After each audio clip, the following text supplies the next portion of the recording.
தாய் தமிழ் உறவுகளுக்கு வணக்கம். 2 மாநிலங்களில் முதலமைச்சர் பதவியை கேட்டார்.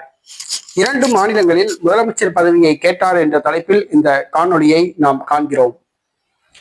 தமிழக வெற்றி கழக தலைவர் நடிகர் விஜய் இவர் தமிழக வெற்றி கழகத்தை ஆரம்பித்து ஆட்சியை பிடிக்க வேண்டும் என்று முனைப்பு காட்டி வருகிறார். இவர் அதிமுக பாஜகவுடன் கூட்டணி அமைப்பதை விட காங்கிரஸ் கட்சி மட்டும் இருந்தால் போதும் தான் ஆட்சியை பிடித்து விடலாம் என்று நம்புகிறார். காங்கிரஸ் கட்சியுடன் பேச்சுவார்த்தை நடத்தி வருகிறது. திமுகவுடன் கூட்டணி அமைப்பதை விட தமிழக வெற்றி கழகத்துடன் கூட்டணி அமைத்தால் 3 மாநிலங்களில் காங்கிரஸ் கூட்டணி ஆட்சி அமையும் என்று எதிர்பார்க்கிறது. தமிழகம், கேரளா, புதுச்சேரி. இந்த சூழ்நிலையில் காங்கிரசின் ரகசிய தூதர்கள் நடிகர் விஜயுடன் பேச்சுவார்த்தை நடத்தியுள்ளனர். நடிகர் விஜய் 2 மாநிலங்களில் முதலமைச்சர் பதவியை கேட்டுள்ளார். அதாவது ஒன்று தமிழ்நாடு. தமிழ்நாட்டில் தமிழக வெற்றி கழகம், அதன் தலைவர் முதலமைச்சர் வேட்பாளர் விஜய். அது போக புதுச்சேரி மாநிலத்திலும் நடிகர் விஜய் முதலமைச்சர் பதவியை கேட்டுள்ளார். அங்குள்ள 30 தொகுதிகளில் 20 தொகுதிகளில் தமிழக வெற்றி கழகம் போட்டியிடும் என்றும் 10 தொகுதிகள் காங்கிரசுக்கு ஒதுக்க தயார் என்றும் கூறியுள்ளார்.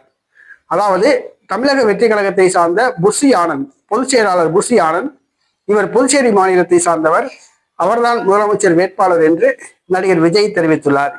2 மாநிலங்களில் முதலமைச்சர் வேட்பாளர் பதவியை காங்கிரஸ் கட்சியிடம் கேட்டுள்ளார். கேரளாவில் பிரச்சாரம் செய்ய வரும்படி காங்கிரஸ் அழைப்பு கொடுத்துள்ளது. அதற்கு விஜய் சம்மதித்துள்ளார் என்று கூறப்படுகிறது. மொத்தம் கேரளா, புதுச்சேரி, தமிழ்நாடு ஆகிய மாநிலங்களை குறிவைத்து காங்கிரஸ் இறங்கியுள்ளது தமிழக வெற்றி கழகத்துடன் கூட்டணி அமைக்க. இந்த 3 மாநிலங்களில் நடிகர் விஜய் 2 மாநிலங்களில் முதலமைச்சர் பதவி கேட்டுள்ளார். இது காங்கிரசுக்கு அதிர்ச்சியை கொடுத்துள்ளது. காங்கிரஸ் தமிழகத்தில் கூட்டணி அமைச்சரவை அமைக்க விரும்புகிறது. புதுச்சேரி மாநிலத்தில் முதலமைச்சர் பதவியை விரும்புகிறது. கேரளாவிலும் முதலமைச்சர் பதவியை விரும்புகிறது.